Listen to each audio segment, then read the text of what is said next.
Hey everybody, Ben here with Arkansas Northwoods. We are out in the rain trying to destroy the camera, but we're not trying too hard. Today we have the Smith Wesson M&P 2.0 in 10mm. We're going to kind of talk about a little bit, go over its features, and shoot it a whole lot. So I have 10 rounds of FMJs, and a bunch of balloons. I got 1, 2, 3, 4, 5, 6 of them. Hopefully I can hit all of them in 10 rounds. Here we go.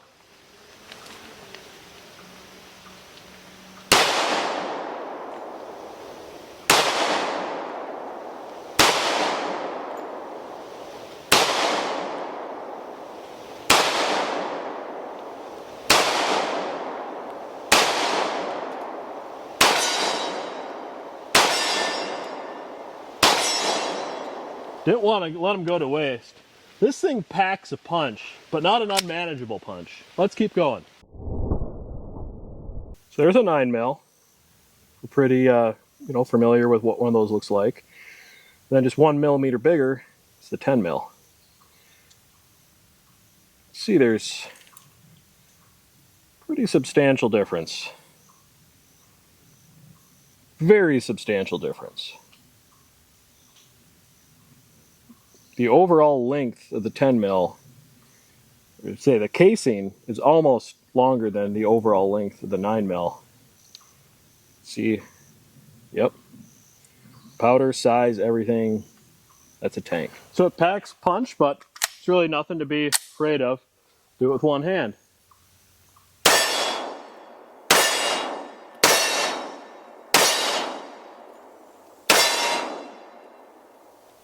Nothing to it. Nothing to be scared of. 10mm is very cool, very powerful, but it's not a wrist breaker.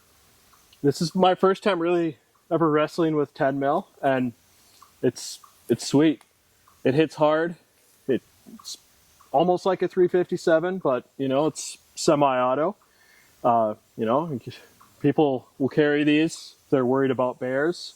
They're out fishing or hiking. But yeah, it's not too expensive either. Kind of right around the price of 45 ACP.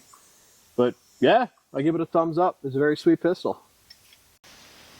So in my other videos about pistols, I like to shoot them at 21 feet to see how tight of a group I'm able to get with them. Which is what I'm going to do right here. I got my self-healing target, so it should show up my shots pretty easy. I have 5 rounds. Let's see if I can keep them good and tight. I'm just going to go center of mass here.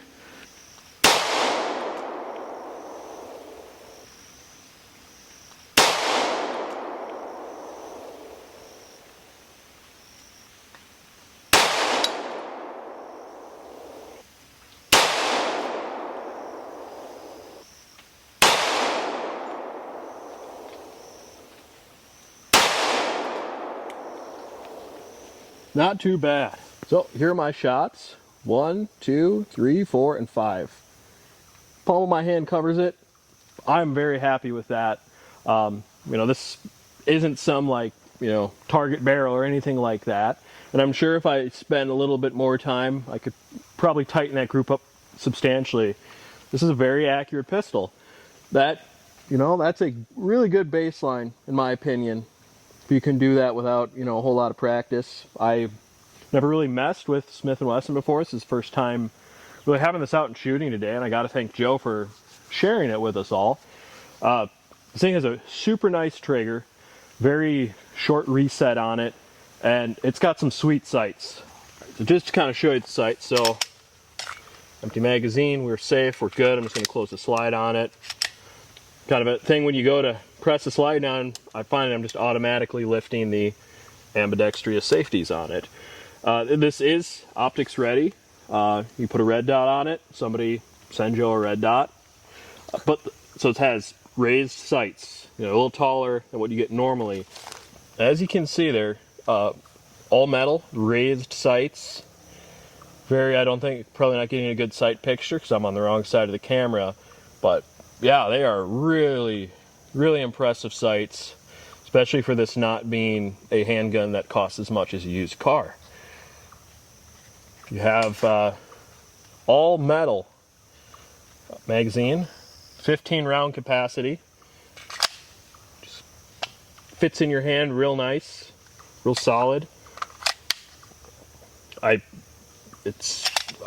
a big fan of it right off the bat. This is a very nice pistol.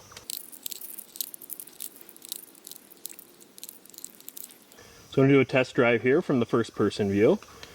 So here is the beautiful Smith Wesson M&P 2.0 and 10 mil.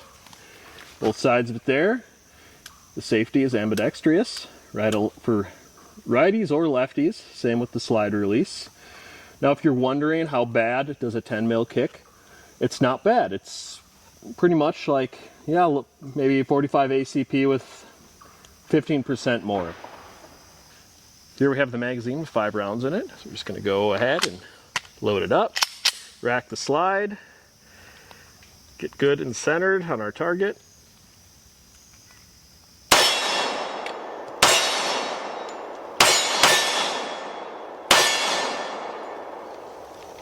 Yeah, you can even double tap it and not really feel it too bad. It's pretty sweet. So for a size comparison, I will use kind of the gold standard, which is a Glock 19.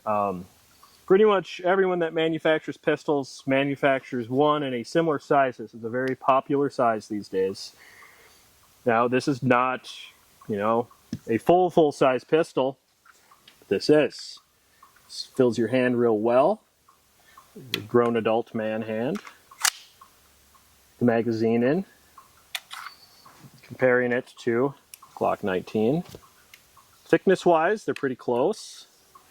Lining them up. Just kind of hard to see. Slightly bit longer. And stacking one on top of the other. Lining them up. It is just a hair longer in the grip. Barrel length, Smith & Wesson, a tiny bit longer. Joe says he remembers seeing 4.6 inches, so, you know, close enough to 5 inches. This thing is sweet. It's a tack driver. It's very reliable. One thing I noticed is it has a very short reset. Right there, that was it. And it's got the same trigger safety like Glock, but also has these nice thumb paddles, which is a great addition to have. It has a very nice, light, smooth trigger, no sponge, just solid. You can anticipate the break a little bit. For the money, this is a really great pistol.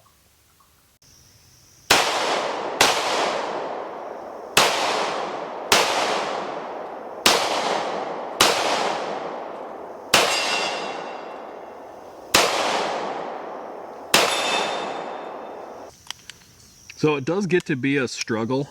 It has a really good spring in the magazine to get all 15 rounds crammed in there. Definitely one of those scenarios where a mag loader would be kind of handy. Would you agree? Yeah, I'd agree. Right.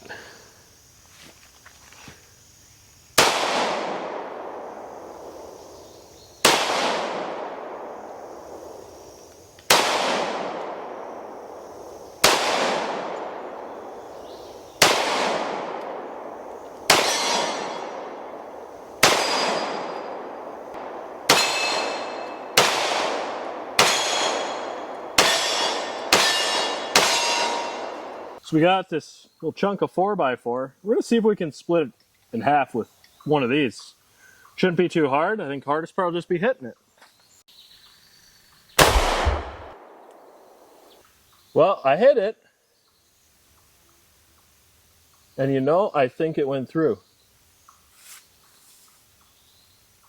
Judging from the back there. Hard to say. I think it went through. Let's try shooting it one more time.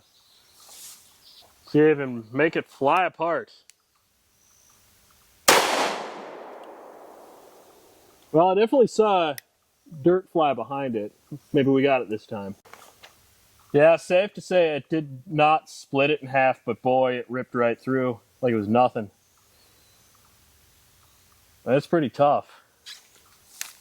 All right, Try to hit it from the end where we're going into end grain and not just pushing the grain of the wood to the side, but compacting it from the end.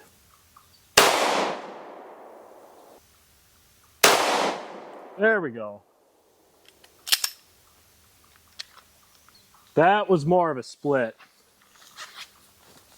So despite missing a bunch, I hit dead center. That sure looks like an exit hole right there. Might have to break out the old tomahawk and see if it did go clean through. It went clean through, but let's use the old tactical tomahawk. Verify.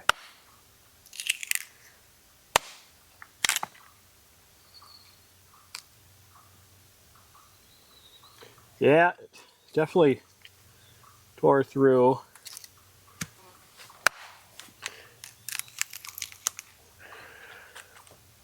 Yeah, I think that is safe to say. From one end to the other, it went clean through. It's got to be a good over 4 inches.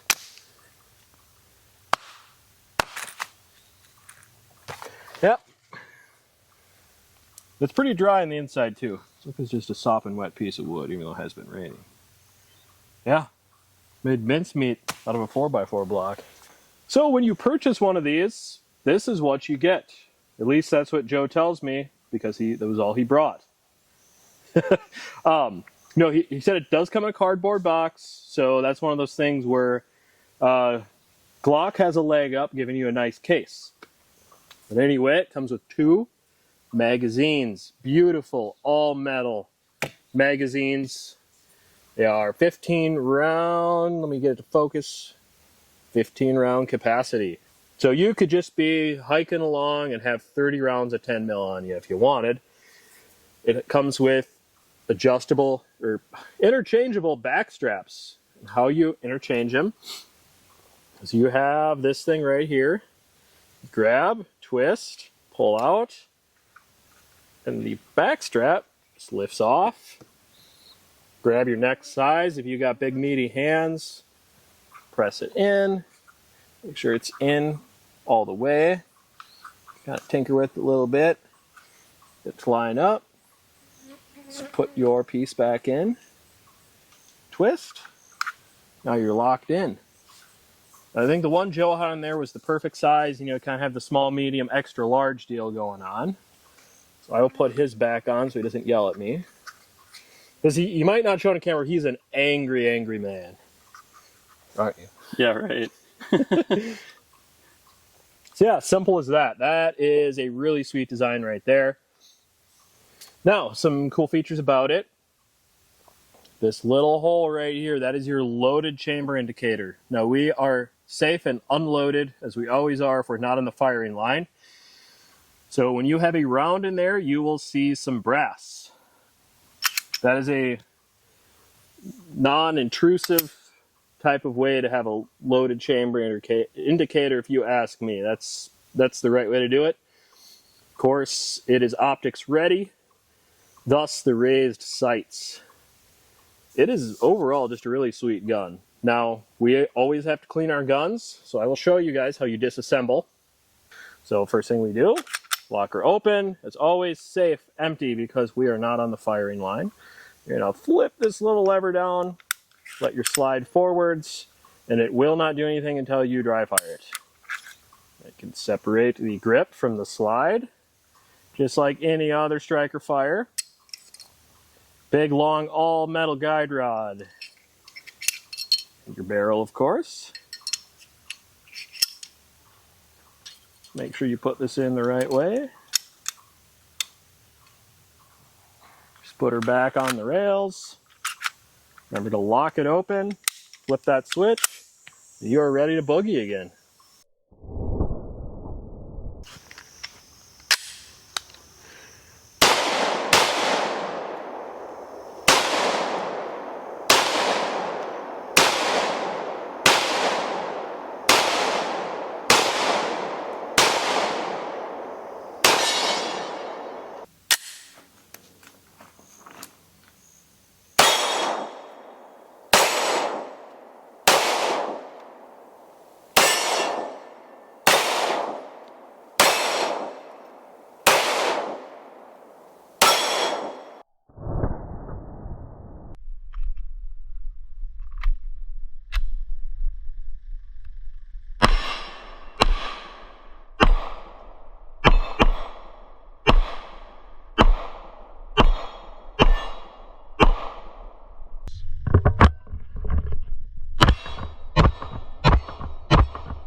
All right, so I have a stick now. We've used up all our ammunition. So that's all that's left of the video. No, but what I want to talk about is the sheer power behind these 10 mils. Now, this is a new thing to me. Really nice of Joe to, being that he's a part of this channel, to finally step up a little bit and bring one of his guns out. I'm used to 9mm, 45, 357, 40 cal, you know, never really messed with 10mm before. I've heard a lot about it. I've read a lot about it. I know it packs some heat. These are holes from all of our misses. I don't know if our camera guy can get that, but what looks like, you know, our little rat tunnel, that is where a bullet impacted the ground. We're on a hillside. You know, this is where my range is. It's real safe. We can shoot in any direction and know exactly where our rounds are going to fall. But just to show you guys, I haven't messed with this at all. I just found the hole. There's a bunch of them all over the place. Go tell, yep, that's where it stopped. It did rain, but this is dirt. This is packed dirt. This is a hillside. That is how far the bullet went into the ground before it stopped. Now, when you do this with a 9mm, yeah, you can usually something like that. But, you know, you're talking a foot, 18 inches, something like that. And it's the same for every hole here. Here's another one over here. That one's collapsed a little bit. Yeah, the same deal. But that, yeah, that is packing some heat. I think the box, the ballistics on the box, I think it said the velocity at 50 yards was still 1,100 feet per second, which is cruising, and almost, I think it was like 480 foot-pounds of energy still at 50 yards. So yeah, this stuff is rough. I wish I had some ice blocks out here, something to really just showcase how hard it hits. Well, thanks for watching today, guys. I'm in love with this thing. On top of being a heavy hitter, it's a tack driver. It's very comfortable. It has a nice trigger. It's just a smooth overall, just nice gun. So if you were curious about one of these, hopefully this video was helpful, kind of showing you what they're all about. We had a lot of fun shooting it. So thanks for watching, guys. We'll see you later.